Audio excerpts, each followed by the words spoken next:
नमस्कार दोस्तों, आप सभी का study quiz with Nirmala YouTube channel पर स्वागत है। हम यहाँ पर देखने वाले हैं second grade previous year paper. ये 2018 का पेपर है। स्पेशल एजुकेशन किसका पेपर है? स्पेशल एजुकेशन का पेपर है। फर्स्ट ग्रेड और सेकंड ग्रेड में 3 तरह के पेपर होते हैं। एक होता है स्पेशल एजुकेशन, एक होता है संस्कृत डिपार्टमेंट से, और एक होता है नॉर्मल सेकेंडरी एजुकेशन। तो यहाँ पर जो मैं पेपर लेकर आई हूँ ये है स्पेशल एजुकेशन यानी विशेष शिक्षण पेपर है। ये इसकी भर्ती भी 2018 में हुई है। साथ साथ में ही भर्ती आती है, जैसे कि अभी सेकंड ग्रेड फर्स्ट ग्रेड आने वाली है, ठीक इसी के बाद संस्कृत डिपार्टमेंट से आती है और स्पेशल एजुकेशन से भी आती है। तो मेरा ये मानना है कि आप जो प्रीवियस ईयर पेपर है, चाहे किसी भी सब्जेक्ट को के हैं, उनको अच्छे से देख लीजिए, क्योंकि प्रीवियस ईयर जो पेपर होते हैं, जो प्रश्न होते हैं, वो कहीं ना कहीं रिपीट ज़रूर होते हैं। वैसे देखा जाए तो सिलेबस चेंज हो चुका है, ये सिलेबस डिफरेंट था और अभी जो सिलेबस है अलग है। आपको क्या पढ़ना है ये मैं बता दूंगी, कैसे पढ़ना है। आप मेरे साथ बने रहें। अगर आप चैनल पर नए हैं तो चैनल सब्सक्राइब करके बेल आइकन प्रेस ज़रूर करें, अपने दोस्तों में वीडियो शेयर करें और वीडियो को लास्ट तक देखकर लाइक ज़रूर कीजिएगा। तो यहाँ पर देखिए, प्रश्न में डायरेक्ट आपको आंसर बताने वाली हूँ, क्योंकि ये आपकी इसमें से ओनली ग्रामर के प्रश्न जो है वो इम्पोर्टेंट है। बाकी जो बुक से रिलेटेड प्रश्न है वो इम्पोर्टेंट नहीं है, क्योंकि ये बुक अब बंद हो चुकी है, नया सिलेबस आया है, तो उन्हीं में से क्वेश्चन बनने वाले हैं। लेकिन ग्रामर के प्रश्न आपके लिए बहुत ही इम्पोर्टेंट है। मेरा कहने का मतलब यही है कि पेपर किस तरीके से आया है, कैसे आ सकता है, बस आपको वो पता होना चाहिए और अपनी तैयारी को लगातार बढ़ाते रहिए, अच्छे से पढ़ते रहिए और मजबूती प्रदान कीजिए। तो यहाँ पर पहला प्रश्न है, निम्नलिखित में से कौन सा वाक्य शुद्ध नहीं है? तो यहाँ पर मैं आपको डायरेक्ट आंसर बता देती हूँ। तो यहाँ पर जो करेक्ट आंसर रहेगा वो रहेगा, काल चक्र के पहिए से बचना संभव नहीं है। काल चक्र, चक्र का मतलब भी पहिया ही होता है, तो यहाँ पर पहिए की जरूरत नहीं थी, तो राइट आंसर हो जाएगा यहाँ पर 2। नेक्स्ट है, गांठ बांधना मुहावरे का अर्थ है। तो स्थायी रूप से याद रखना, हम कहते हैं ना कि इसकी बात मैंने बस गांठ बांध ली, यानी कि मैं इसको अच्छे से याद रखूंगा, वो वाला अर्थ यहाँ पर निकलता है, तो राइट आंसर रहेगा 2। नेक्स्ट है, जोगी मार हाथ में छर कहावत का भावार्थ इनमें से कौन सा है? निर्बल को मारने से कोई लाभ नहीं होता। यहाँ पर मैं आपको डायरेक्ट आंसर बता देती, फर्स्ट ही इसका आंसर हो जाएगा कि निर्मल को मारने से कोई लाभ नहीं होता। नेक्स्ट है, प्यास के मारे उसका प्राण निकल गया। इस वाक्य में इनमें से किस प्रकार की अशुद्धि है?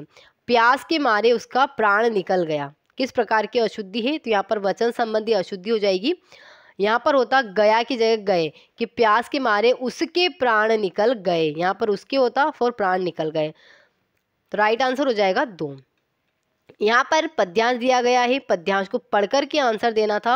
अब 5, 6 और 7 नंबर जो क्वेश्चन है उनके, तो यहाँ पर देखिए प्रश्न नंबर 5, जगत पिता किसे कहा गया है? तो जगत पिता पद्यांश के आधार पर किसे कहा गया है? तो राइट आंसर हो जाएगा 1, ईश्वर को। नेक्स्ट है, उक्त अवतरण में नन्ही बूंदे शब्द किसके लिए प्रयुक्त हुआ है? तो ये हुआ है आकाश गंगाओं के लिए। नेक्स्ट, ईश्वर के चरण चूमने को कौन लालायित रहता है? कौन लालायित रहता है? तो राइट आंसर रहेगा 3, हिमगिरी। पद्यांश के अकॉर्डिंग आंसर दे रहे हैं हम। अब यहाँ पर देखिए, ये बुक दी गई है कि प्रबोधिनी में संकलित पाठ नदी, आस्था और कुंभ किस विधा से संबंधित है। तो ठीक इसी तरीके से प्रश्न आने की संभावना रहती है कि आपको बुक का नाम दे दिया जाएगा, बुक के अंदर से पाठ का नाम दे दिया जाएगा, या फिर बुक का नाम दे करके आपसे प्रश्न कर लिया जाएगा। तो आपकी सारी बुक्स यानी जो बुक्स है आपकी हिंदी से रिलेटेड 9 से लेकर 12 तक आपको पढ़नी है। सेकंड ग्रेड में, फर्स्ट ग्रेड में आपको 11th और 12th पढ़नी है। तो आपको बुक्स के नाम पता होना चाहिए, बुक्स में जो चैप्टर है उनको भी अच्छे से पता होना चाहिए। कभी कभार ऐसा भी प्रश्न आ सकता है कि पार्ट का नाम देके पूछ ले कि ये कौन सी बुक का है, तो आप सभी तरीके से तैयार रहें। तो यहाँ पर नदी, आस्था और कुंभ किस विधा से संबंधित है? पाठ का नाम दिया गया है, तो राइट आंसर रहेगा 4, ललित निबंध।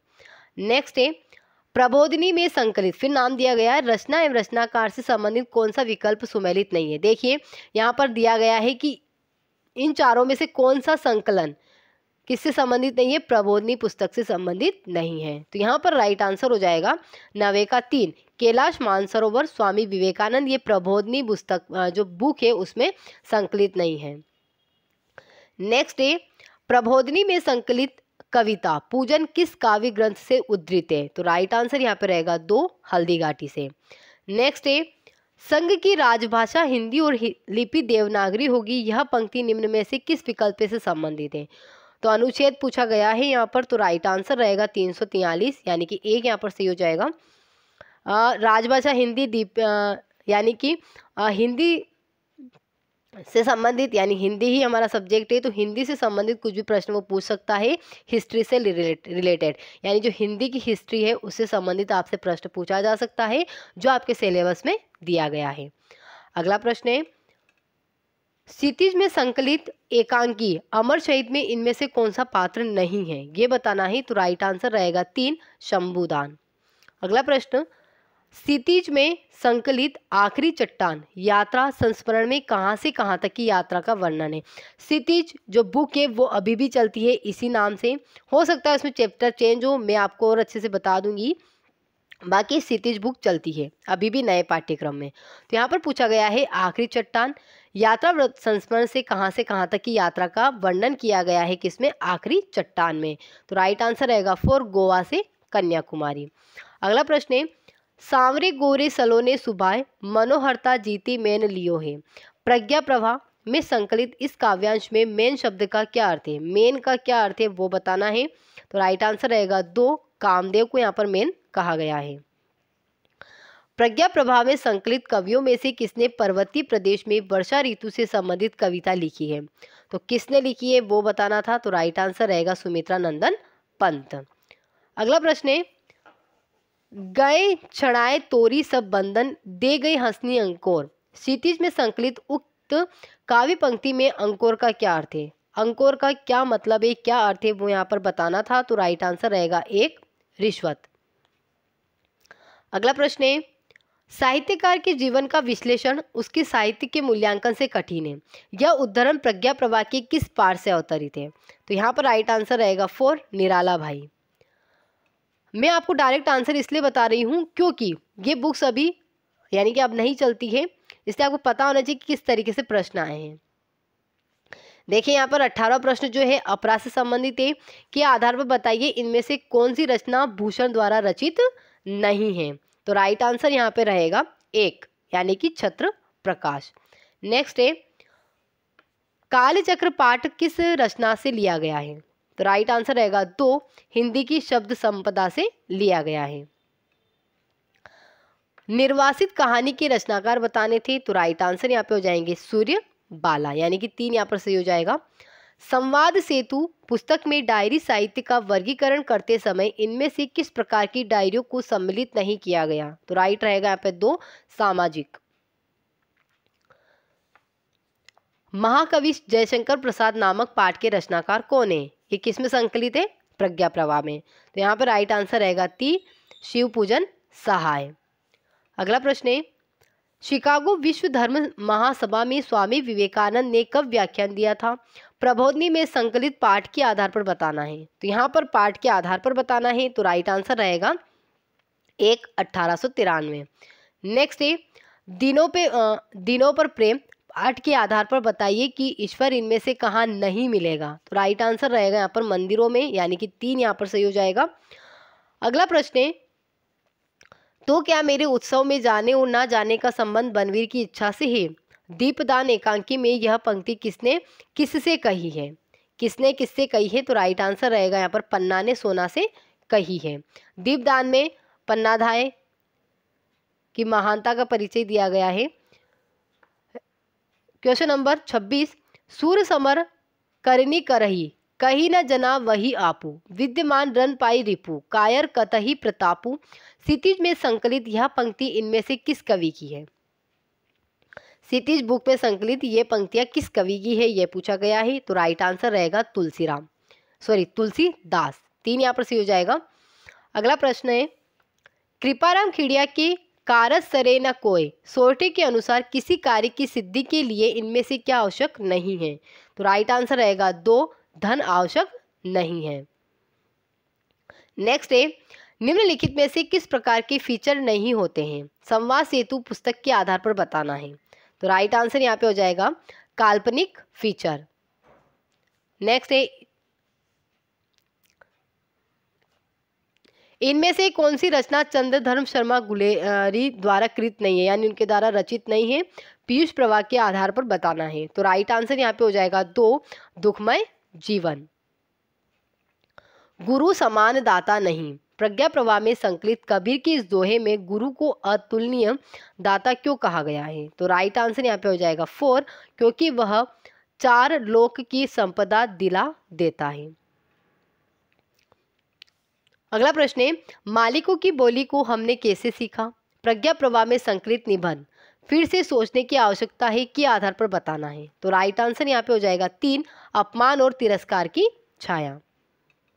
नेक्स्ट है, वह बड़े घर की बेटी है तो हम भी कोई ऐसे वैसे नहीं है। बड़े घर की बेटी कहानी में यह कथन इनमें से किसका है? बड़े घर की बेटी किसकी रचना है? मुंशी प्रेमचंद जी की बहुत ही फेमस रचना है, बहुत ही फेमस कहानी है। तो राइट आंसर यहाँ पे है, ये कथन किसका, ये जो कथन दिया गया है किसका था? तो राइट हो जाएगा लाल बिहारी का। एक यहाँ पर सही हो जाएगा। अगला प्रश्न है, आलोक में संकलित रानी लक्ष्मीबाई पाठ के अनुसार लक्ष्मीबाई द्वारा गोद लिए गए बच्चे का क्या नाम था? तो राइट आंसर रहेगा 3, दामोदर। अगला प्रश्न है 34, जिस दिन देशभक्त की जवानी का अंतिम पृष्ठ लिखा जाने वाला था, उस दिन निम्नलिखित में से क्या नहीं हुआ था? देशभक्त कहानी के आधार पर बताना है। तो यहाँ पर राइट आंसर रहेगा 4, यहाँ पे सही हो जाएगा। इंदिरा और पार्वती ने विशेष यज्ञ का आयोजन किया था। ये रचनाएं जरूर, यानी कि ये जो बुक है अपरा, प्रज्ञा प्रवाह, प्रबोधनी, मंदाकिनी, ये आदि जो पुस्तकें हैं चाहे बंद हो चुकी है, लेकिन इनमें जो रचनाएं हैं वो कहीं ना कहीं आपको पढ़नी पड़ेगी, क्योंकि आपको सेकंड ग्रेड और फर्स्ट ग्रेड दोनों में ही हिंदी जो हिस्ट्री है, जैसे आदिकाल, भक्तिकाल, सूफी काल, ये जो भी है आपको सब पढ़ना पड़ेगा, और उनमें कहीं ना कहीं ये रचनाएं टच होगी, जैसे भारत तेंदु युग, आधुनिक युग, तो आपको पढ़नी ही पड़ेगी। इसलिए इस पेपर को आप अच्छे से समझ लीजिए, अपने दोस्तों में शेयर कर दीजिए। अगर आप नए हैं तो चैनल सब्सक्राइब जरूर कीजिएगा। अपरा में संकलित धरा और पर्यावरण पाठ के आधार पर बताइए कि पश्चिम की दृष्टि में प्रकृति क्या है? तो राइट यहाँ पे हो जाएगा 1, उपभोग की वस्तु। अपरा में संकलित पाठ यात्रा का रोमांस के आधार पर बताइए कि इनमें से कौन सी बात गलत है? तो यहाँ पे 2 नंबर हो जाएगा, यायावर की मंजिल पहले से तय होती है, तय यानी कि निश्चित होती है। अगला प्रश्न है, नहीं साहब हमारी नाक कट जाएगी, शरणदाता कहानी में यह कथन किसका है? तो राइट आंसर रहेगा यहाँ पे 2, रफीकुद्दीन का है। रफीकुद्दीन का ये कथन है। अगला प्रश्न है, आलोक में संकलित प्रताप विषयक पाठ के आधार पर बताइए कि अकबर ने प्रताप को पकड़ने के लिए 7वां आक्रमण इनमें से किसके नेतृत्व में किया था? तो राइट आंसर रहेगा 1, जगन्नाथ कछवा। अगला प्रश्न है, केसरी सिंह बारहट का बाल्यकाल कहाँ बीता? आलोक के आधार पर बताना है। तो राइट आंसर यहाँ पे हो जाएगा 2, मेवाड़ में। अगला है, आलोक में संकलित पाठ मुक्ति योद्धाओं के शिविर में के लेखक कौन है? तो राइट आंसर यहाँ पे हो जाएगा 3, विष्णुकांत शास्त्री। आपको प्रत्येक रचना जो बुक्स में दी गई है उनके लेखक का नाम पता होना चाहिए, क्योंकि आप देख सकते हैं इस पेपर में अभी तक 2 प्रश्न आ चुके हैं जिनमें लेखक के बारे में पूछा गया है। अगला प्रश्न है, कहिबे कह रसनास रची, सुनिबे कह किए कान, धरिबे कह चितहित सहित, परमारथहि सुजान। ये पंक्तियां सृजन में संकलित किस कवि की है? तो राइट आंसर यहाँ पे हो जाएगा 4, ये तुलसीदास जी की पंक्तियां हैं।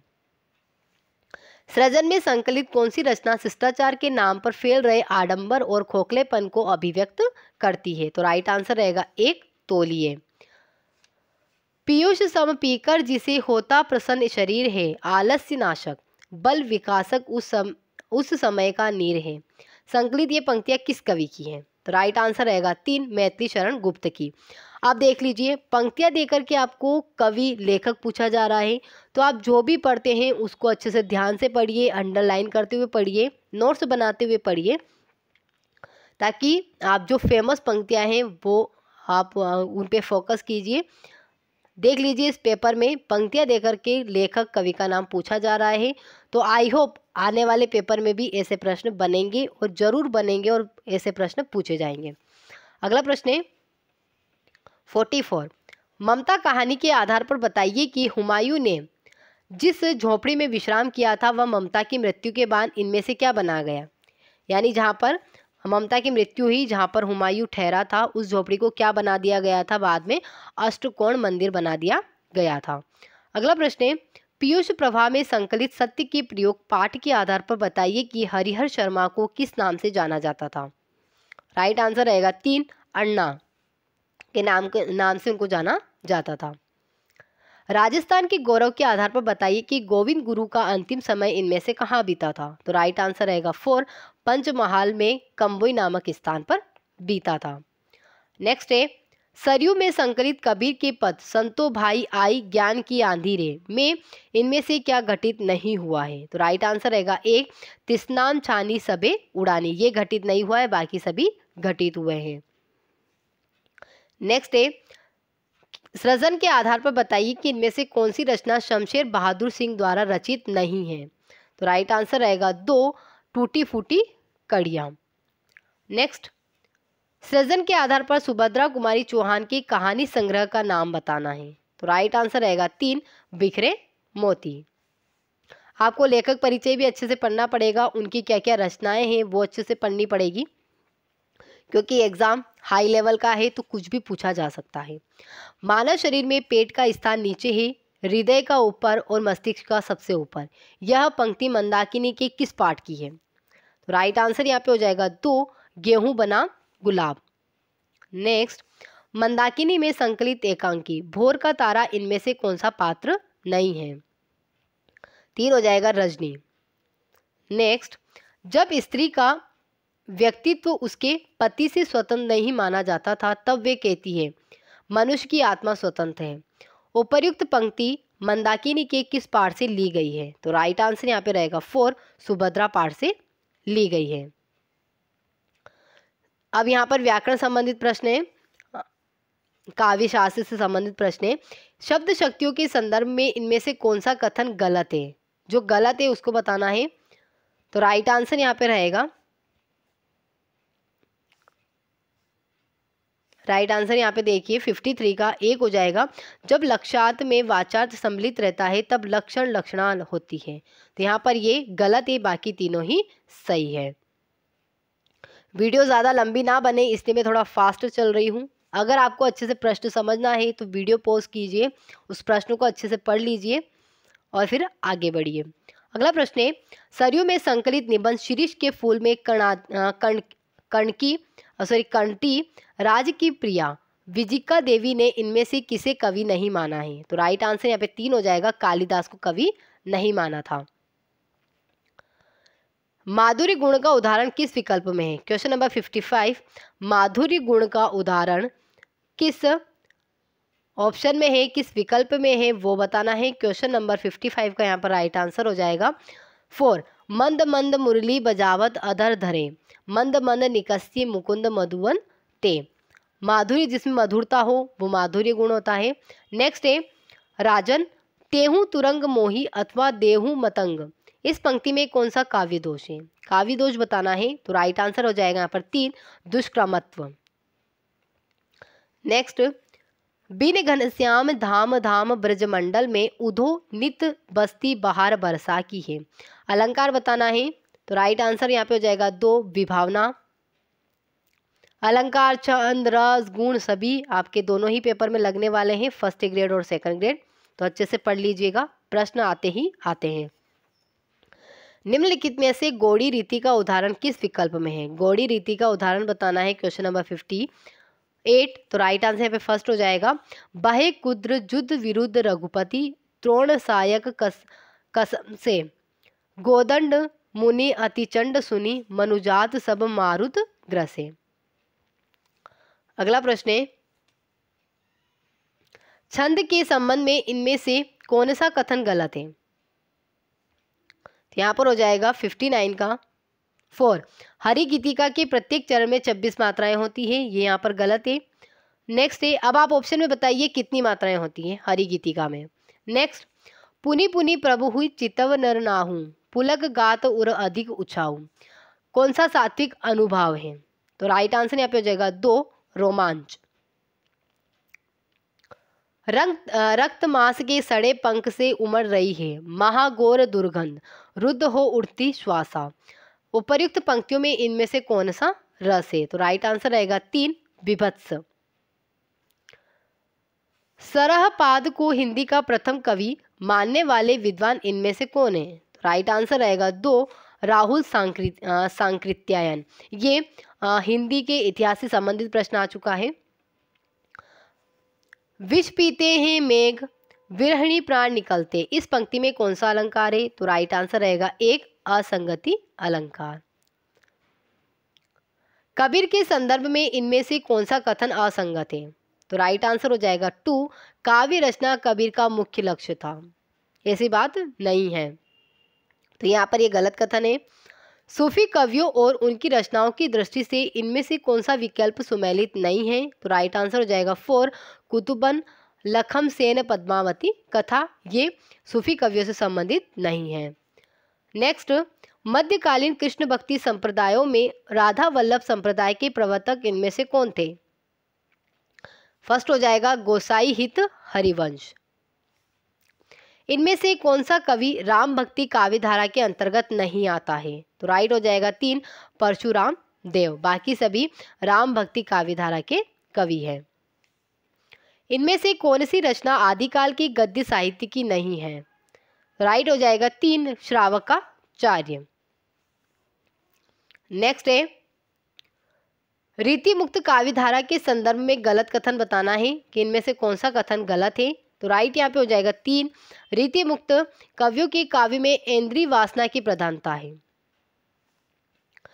इनमें से भारतेंदु हरिश्चंद्र की कौन सी रचना गद्य विधा के अंतर्गत नहीं आती है? तो राइट हो जाएगा 1, विनय प्रेम पचासा।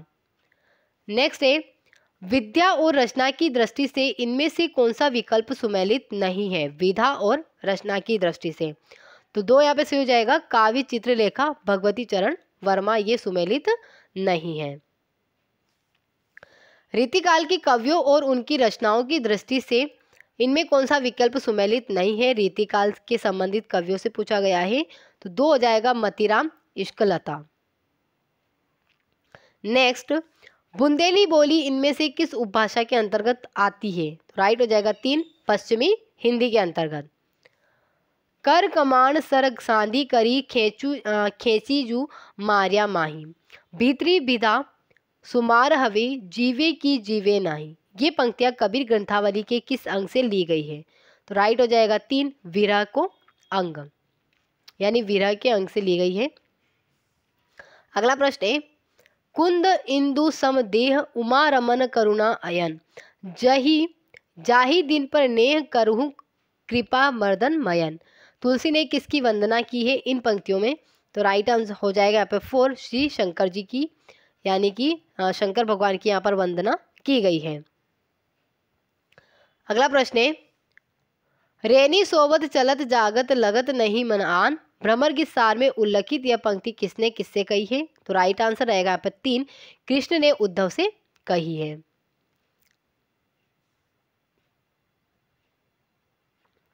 नेक्स्ट देखिए, रचना और रचनाकार की दृष्टि से इनमें से कौन सा विकल्प सुमेलित नहीं है? तो राइट आंसर यहाँ पे रहेगा 77 का 3, साक्षी है सौंदर्य प्राश्निक, नेमीचंद्र जैन। अगला प्रश्न है 78, मेरी भव भादा हरो राधा नागरी सोई, जातन की झाई परे श्यामु हरित दूती होई, इस दोहे के संदर्भ में इनमें से कौन सा कथन गलत है? तो राइट आंसर रहेगा यहाँ पर 3, इसमें बिहारी के ज्योतिष संबंधी ज्ञान का परिचय मिलता है, जबकि ऐसी बात नहीं है। नेक्स्ट है, आणी उर जानी अतुल गाणी करण अंगुण अगुण, वाणी जगराणी वले में चिताणी मूड, किसकी वंदना की गई है? तो राइट आंसर रहेगा 4 श्री सरस्वती, यानी सरस्वती माता की वंदना की गई है। आज का और अंतिम प्रश्न, यहीं पर हम वीडियो ख़त्म करते हैं। नेक्स्ट जो बचे प्रश्न हैं वो नेक्स्ट वीडियो में आएंगे, क्योंकि यहाँ पर अगर मैं 150 प्रश्न आपको करवाऊंगी तो वीडियो ज़्यादा लंबी हो जाएगी, इसलिए आज हम 80 तक ही यहाँ पर करने वाले हैं। बाकी के जो बचे 70 प्रश्न हम नेक्स्ट वीडियो में सॉल्व करेंगे। तो लास्ट देखिए, ओ युधिष्ठिर सिंधु के हम पार हैं, यह पंक्ति किसने कही है? तो यह पंक्ति किसके द्वारा कही गई? तो राइट आंसर रहेगा सुयोधन के द्वारा कही है। दोस्तों, वीडियो को एंड तक देखने के लिए आप सभी का बहुत बहुत धन्यवाद। अगर आप चैनल पर नए हैं तो चैनल को सब्सक्राइब करके बेल आइकन प्रेस ज़रूर कीजिएगा, क्योंकि मैं अपने चैनल पर आपको फर्स्ट ग्रेड सेकंड ग्रेड से संबंधित कंटेंट प्रोवाइड करवाती रहूँगी। आपके लिए अच्छे अच्छे हेल्पफुल वीडियो लाती रहूँगी। धन्यवाद।